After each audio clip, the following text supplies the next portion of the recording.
when you're finding a side or an angle, you're going to look at the information you've been given.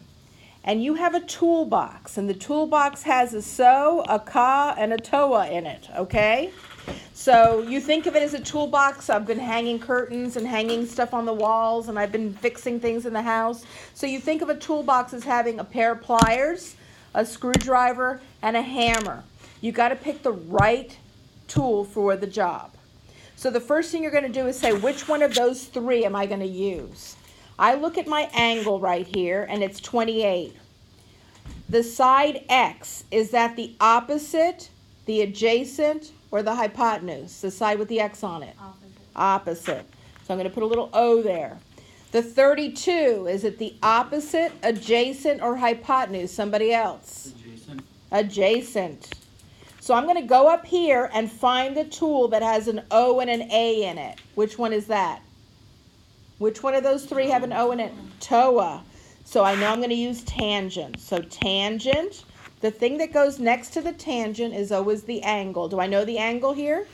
Yes. Right. So it's 28 equals opposite, which is the X, over adjacent, which is the 32. Everybody understand what I did? Yeah. I'm going to put a 1 under here, and we're going to cross multiply. So X equals 32 times the tangent of 28. And before anybody starts putting it in your calculator, make sure when you hit the mode button that your calculator's in degrees.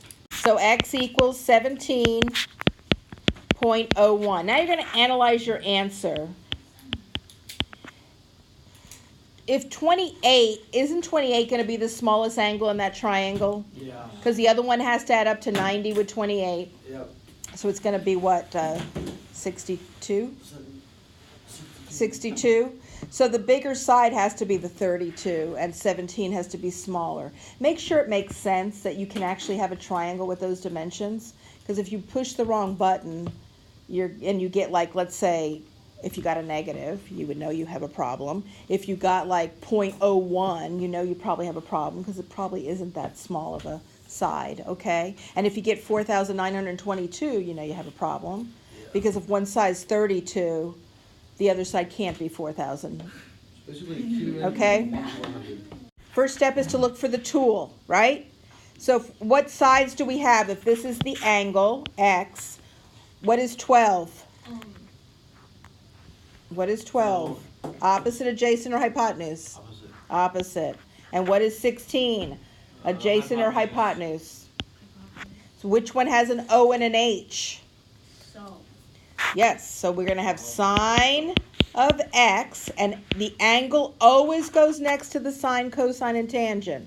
If it's an X, you put an X there. If it's a number, you put a number there. Equals opposite over hypotenuse. Why? When looking for an angle,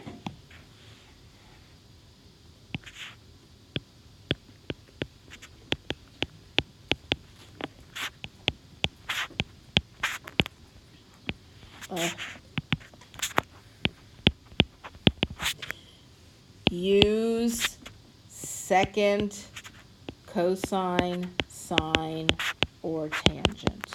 So you have to use the second button. You have to push the second button.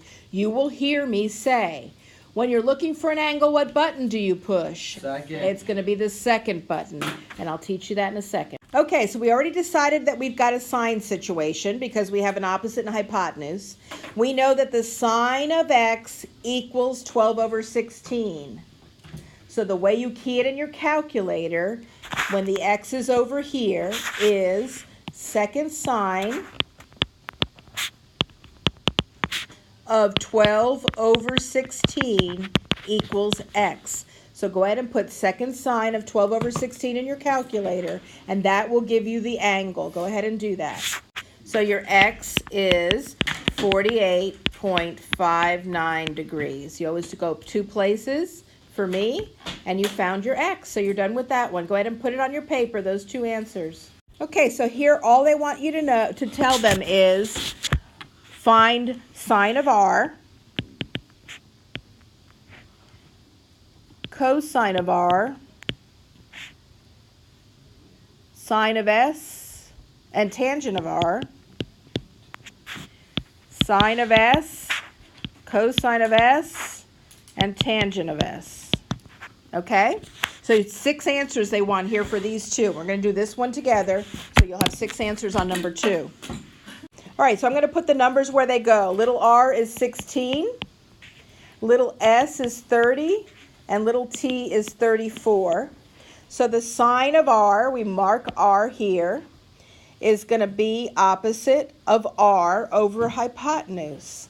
Well, the opposite of r is 16, little r, and the hypotenuse is 34. So that is 8 over 17. The cosine of r is adjacent of r, which is the 30, over the hypotenuse, which is 34, which is going to be 15 over 17. And your calculator will reduce it for you if you don't know how to reduce. And the tangent of r is the opposite, which is 16, over adjacent, which is 30. So that's 8 over 15. Now when we're dealing with s, we'll mark the s. The sine of s is the opposite of s, which is 30, over the hypotenuse, which is 34, and that's 15 over 17. The cosine of s is adjacent over hypotenuse of s, and that's going to be 8 over 17.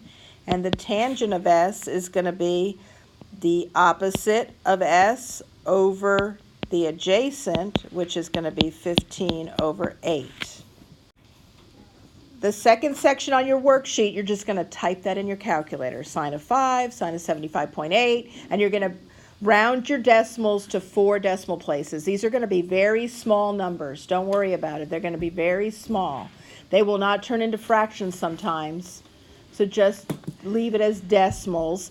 And 10,000 is 4 decimal places, okay? Round it to 4.